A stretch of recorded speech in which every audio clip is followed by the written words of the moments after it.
bagi kita semua jemaat yang dikasih Tuhan, dimanapun kita berada, kiranya damai tetap ada di hati kita dan kerinduan untuk kembali merenungkan firman Tuhan tetap menjadi milik kita. Saudara yang dikasih Tuhan, kembali kita berjumpa di dalam renungan untuk minggu, khususnya minggu Epifanias yang keempat di tanggal 29 Januari tahun 2023 ini. Namun sebelum kita membaca firman Tuhan dan merenungkan isinya, mari kita siapkan hati kita bersatu di dalam doa. Kita berdoa.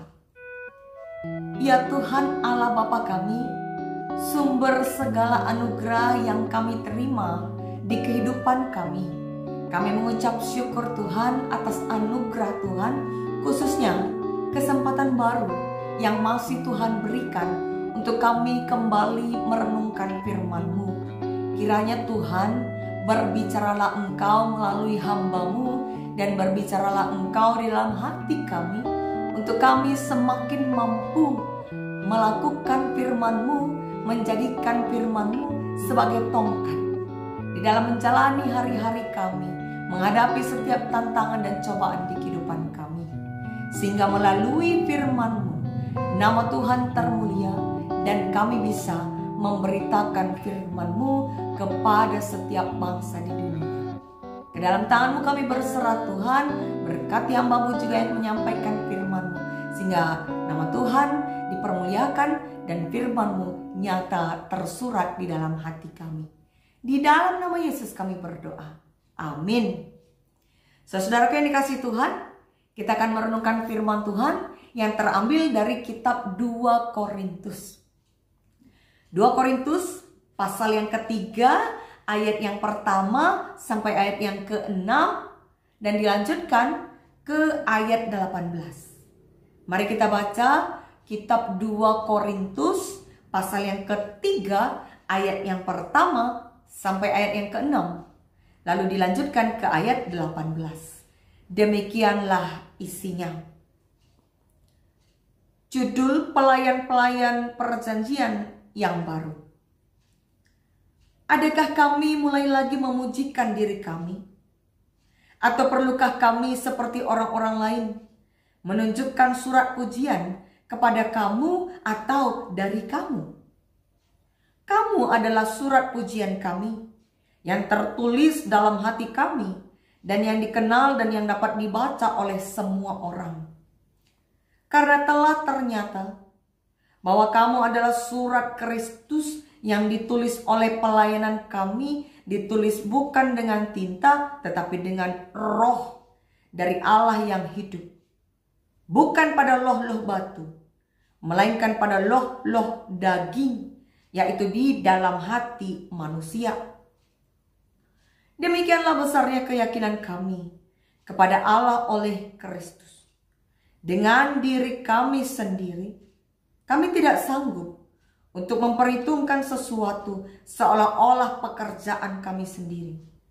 Tidak, kesanggupan kami adalah pekerjaan Allah. Ialah membuat kami juga sanggup menjadi pelayan-pelayan dari suatu perjanjian baru yang tidak terdiri dari hukum yang tertulis, tetapi dari roh. Sebab hukum yang tertulis mematikan, tetapi roh menghidupkan. Kita lanjutkan kepada ayat yang ke-18. Dan kita semua mencerminkan kemuliaan Tuhan dengan muka yang tidak berselubung. Dan karena kemuliaan itu datangnya dari Tuhan yang adalah roh, maka kita diubah menjadi serupa dengan gambarnya dalam kemuliaan yang semakin besar. Demikianlah firman Tuhan yang menjadi landasan renungan kita dengan tema Jemaatlah Surat Kristus. Saudara yang dikasih Tuhan, kembali kami menyapa kita semua. Shalom, salam damai sejahtera. Saudara, bila saudara dipuji, adakah hati saudara menjadi senang? Saudara yang dikasih Tuhan, pujian, siapa yang tidak senang dipuji? Dalam menerima pujian, banyak orang yang menjadi senang. Misalnya, kalau kita dipuji cantik, ganteng.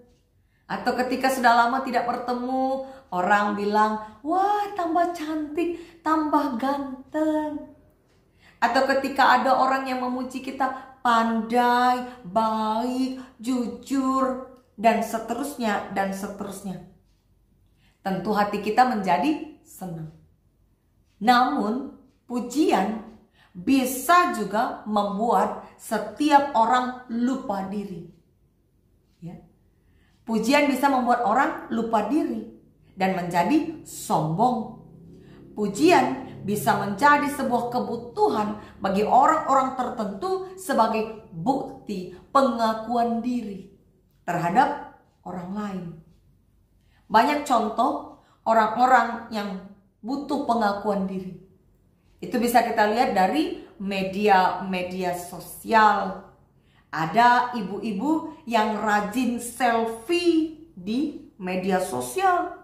Pakai pakaian yang bagus, dandan yang cantik, pakai barang-barang yang mewah. Dan tidak lupa juga fotonya disertai dengan filter. Sehingga kelihatan lebih cantik lagi. Maka komentar-komentar ya, yang memberi komentar selalu memuji. Dibilang tambah cantik, dibilang tambah gaul, ya. Dan itulah memang tujuan si ibu-ibu untuk berselfie setiap hari di media sosial, mendapatkan pujian.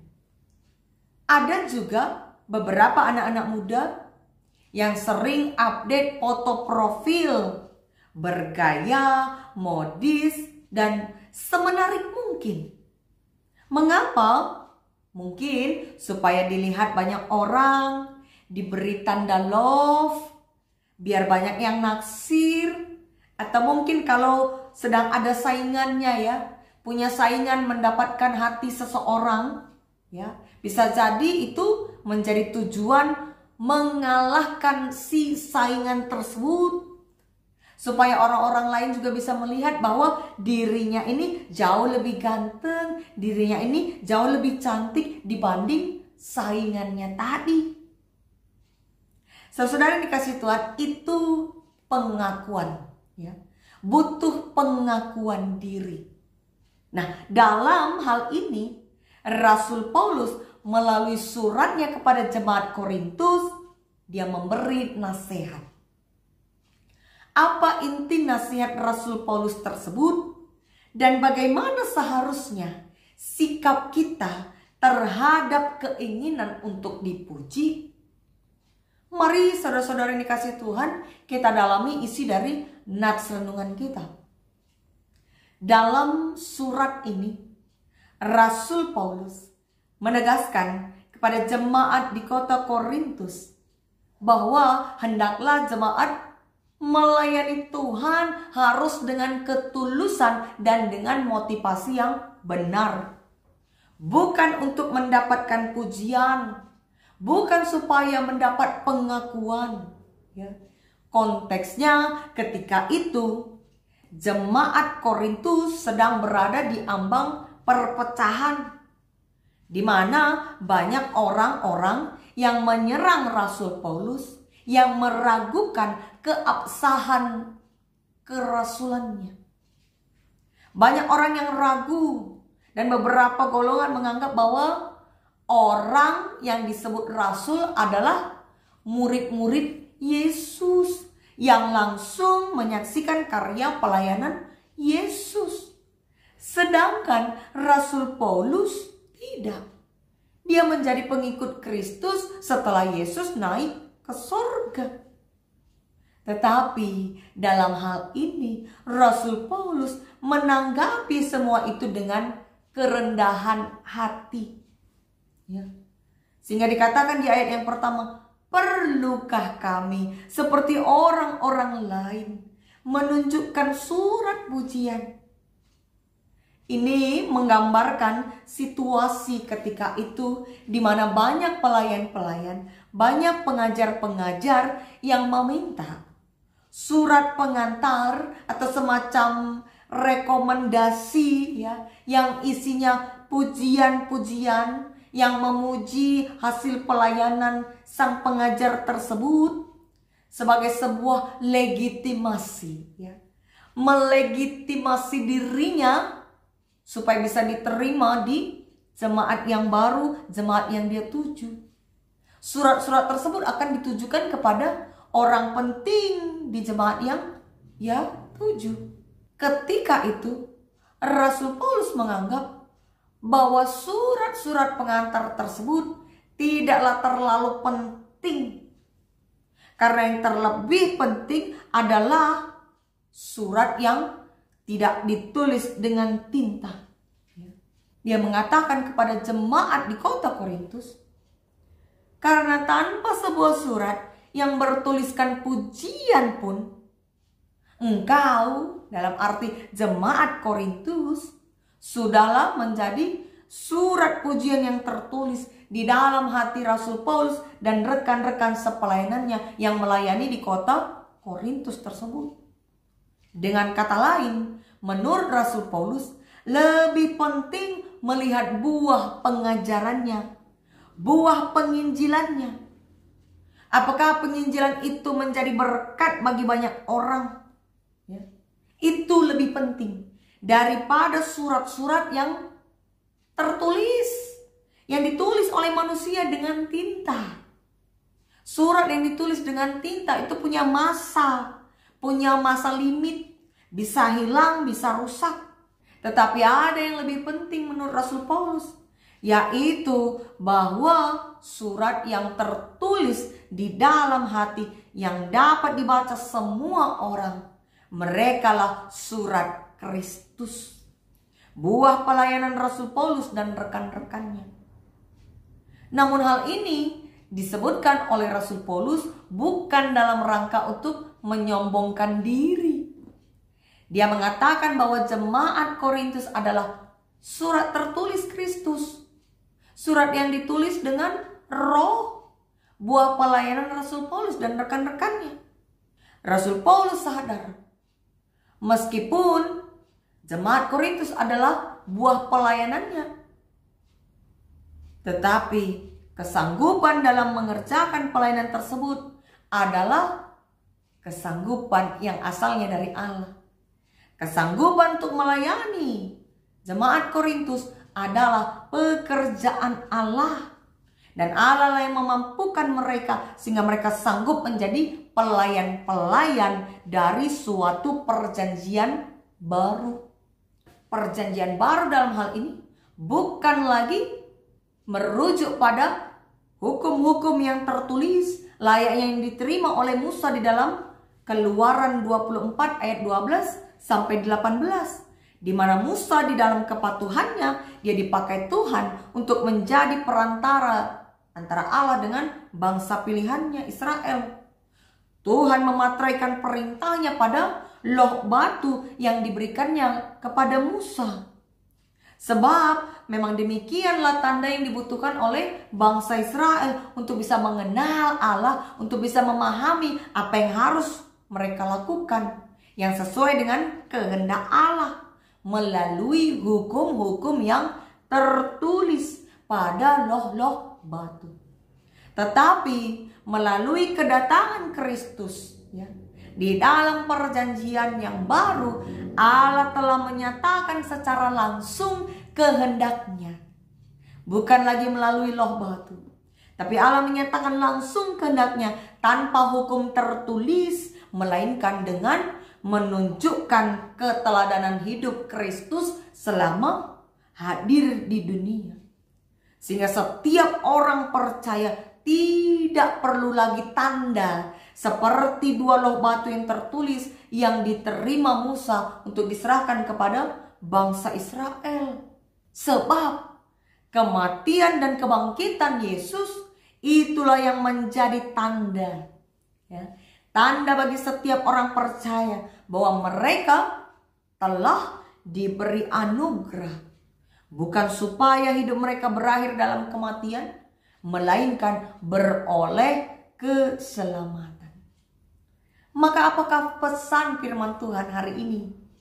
Saudara yang dikasihi Tuhan, kita telah diingatkan melalui nats renungan kita ini, bagaimana Rasul Paulus melayani tanpa menuntut pujian ataupun pengakuan. Ya. Meskipun keabsahan Rasul, ya, dia sebagai Rasul itu diragukan, tetapi dia tetap rendah hati dan tidak cari-cari pengakuan, tidak haus pujian. Karena Rasul Paulus sadar Tuhanlah yang memampukan dia beserta rekan-rekan sepelayanannya untuk melakukan pekerjaan pelayanan tersebut. Kesempatan hidup baru yang diperoleh Rasul Paulus ketika dia mengenal Kristus, dia pakai menjadi kesempatan untuk memberitakan tentang Kristus.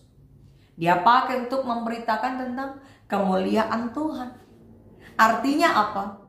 Rasul Paulus merasa bahwa dirinya itu tidak layak dan tidak berhak untuk memperhitungkan pelayanannya, karena kesanggupannya adalah buah karya Roh Kudus. Jadi dengan kata lain, Roh Kuduslah yang memberikan kemampuan. Roh Kuduslah yang menjadi tokoh utama, bukan diri Rasul Paulus beserta rekan-rekan sepelayanannya. Dengan kata lain, Rasul Paulus beserta rekan-rekan sepelayanannya hanyalah alat, ya, alat yang dipakai Tuhan. Dan seorang pun tidak berhak meninggikan diri, apalagi mencari-cari keuntungan, misalnya mencari pujian dan pengakuan. Karena yang memampukan adalah Tuhan. Jemaat Korintus adalah surat itu sendiri yang menjadi bukti bahwa pengajaran Kristus yang telah diberitakan Rasul Paulus benar-benar hidup di dalam jemaat tersebut. Dan Rasul Paulus menyebut bahwa jemaat itu, jemaat kota Korintus adalah surat Kristus yang ditulis bukan dengan tinta, tetapi dengan Roh Allah yang hidup. Mereka adalah buah pelayanan, sehingga tanpa surat-surat pengantar sekalipun, nampaklah bagaimana pengajaran Kristus hidup di dalam jemaat tersebut. Pertanyaan refleksi bagi kita, bagaimana halnya dengan kita? Bagaimana dengan kita saat ini sebagai jemaat masa kini? Sudahkah kita seperti surat Kristus? Sudahkah kita layak disebut surat Kristus? Sudahkah pengajaran Kristus benar-benar hidup di dalam diri kita? Mari kita jawab di dalam hati kita. Sebagai orang-orang yang percaya di tengah-tengah dunia ini, hendaklah kita dikenal sebagai pengikut Kristus melalui cara hidup kita, melalui cara bicara kita, melalui kerajinan kita beribadah, melalui kejujuran kita, melalui kesantunan kita, ya. Kemampuan kita menolong, peduli lingkungan, rendah hati, mau mengampuni, itulah yang kiranya nampak dalam keseharian kita. Karena apalah artinya kita pakai kalung salib, ya. Apalah artinya kita pakai kalung salib kemana-mana kita pakai, kalau tutur bahasa kita pun tidak santun, tidak sopan. Apalah artinya KTP kita bertuliskan agama Kristen, tetapi tidak sedikit pun kasih Kristus nampak dari kehidupan dan kata-kata kita. Apalah artinya mobil atau sepeda motor milik kita ditempeli stiker yang bertuliskan Jesus is my Savior, ya. Walk with Jesus every day, dan seterusnya dan seterusnya. Apalah artinya itu kalau lampu merah pun kita terobos, caci maki, sumpah serapah itu keluar senantiasa dari mulut kita untuk memaki orang-orang yang ada di jalanan yang tidak sesuai dengan perasaan dan hati kita. Mari menjadi surat Kristus dengan cara menunjukkan cara hidup Kristus di dalam keseharian kita, di mana dan kapan saja. Memang bukan hal yang mudah ya. Bukan hal yang mudah menjadi surat Kristus, mencerminkan pengajaran Kristus baik melalui tutur bahasa, melalui sikap kita sehari-hari. Bukan hal yang mudah. Tetapi disitulah kita perlu melatih diri. Latihan. Dengan kita melatih diri, kita akan semakin mampu. Saudara yang dikasih Tuhan, baru-baru ini ada anak kecil yang viral ya. Anak kecil yang berasal dari NTT. Dia meraih juara 1 lomba matematika tingkat internasional atau yang disebut International Abacus World Competition ya, di tahun 2022. Kehadirannya membuat seluruh masyarakat Indonesia menjadi bangga. Karena anak tersebut berhasil menyingkirkan 7.000 peserta lainnya dari berbagai negara. Bagaimana itu bisa terjadi? Bagaimana seorang anak kecil bisa begitu ahli di dalam matematika? Saudara-saudara yang dikasih Tuhan, semua itu bisa terjadi kalau ia belajar, ia berlatih. Belajar atau melatih diri adalah kunci kesuksesan untuk menggapai sebuah tekad. Maka marilah di dalam melakukan firman Tuhan pun demikian. Di dalam kerohanian kita juga harus latihan rohani. Mari melatih diri untuk senantiasa jujur. Mari melatih diri untuk senantiasa rendah hati. Meski ada orang-orang yang tidak menghormati, tidak menghargai kita, bahkan menama-namai kita. Padahal kita tahu dia lebih muda dari kita. Kita tidak perlu langsung marah. Karena apalah artinya sebuah nama. Ya. Mari melatih diri untuk mengampuni. Karena berkat bagi orang yang mau mengampuni adalah damai sukacita, ketenangan pikiran, sehingga badan pun menjadi sehat. Dan marilah melatih diri untuk mau memberi, bukan senangnya menerima saja. Karena berkat Tuhan bagi orang yang senang memberi itu selalu baru setiap hari. Berkat Tuhan selalu baru setiap hari. Ibaratnya air dari mata air yang mengalir terus. Meskipun diambil terus-menerus, tetapi selalu ada airnya. Mengalir selalu baru. Dalam berpikir pun, kita perlu melatih diri. Ya. Di dalam cara berpikir, mari kita melatih diri untuk berpikir positif dan mengutamakan kepentingan bersama. Bukan kepentingan pribadi diri kita saja. Apalagi ketika kita butuh pengakuan, butuh pujian. Maka kita mengutamakan diri kita saja. Mari kita melatih diri kita. Sehingga kita bisa menjadi surat Kristus kemana dan dimanapun kita. Mari kita tunjukkan bahwa kita adalah pengikut-pengikut Kristus masa kini. Kita tunjukkan bahwa karakter kita, ya, karakter yang melekat di dalam diri kita, itulah firman Tuhan yang hidup di dalam kita. Biarlah firman Tuhan tercermin melalui tutur bahasa dan sikap kita. Sehingga kita menjadi pelaku-pelaku firman masa kini. Dan menularkan semangat menjadi pelaku-pelaku firman Tuhan kepada orang-orang yang ada di sekeliling kita. Kiranya Roh Kudus memampukan kita. Dan kita bisa terus menjadi surat Kristus di dalam kehidupan kita, di mana dan kapanpun.